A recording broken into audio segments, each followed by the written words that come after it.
I want to show you something we do here at Immunocine. In here is where we do a lot of analysis for each patient. Something that most centers do not do is flow cytometric immuno-analysis of each patient before treatment, throughout treatment, after treatment, and yet it is critical to do. And so we've got a couple of flow cytometers right here in Cancun. When you come to us, we're going to take a sample of your blood. We're going to actually look at the immune cells, and we can look at that here. You're gonna just get a regular blood draw. We're gonna get rid of those red blood cells because we actually aren't looking at those. We're looking at your immune cells.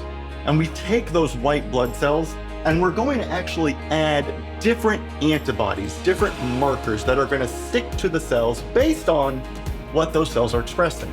If those cells are expressing education markers, then we can add antibodies that will bind to those education markers and ultimately light up. If there are no education markers, antibodies aren't going to bind, and those cells are going to stay dim or dark. We'll then take those cells, and now it's time to analyze them. We'll run them in a flow cytometer, which will look something like this to the outside. The cells can be put in a tube and ultimately taken up into the machine by a very sensitive probe. And all those tags that we throw at the cells light up fluorescently. They literally light up, and this machine can read that. So if you come over here and look, every dot you're seeing kind of flicker on the screen there, those are cells from a patient.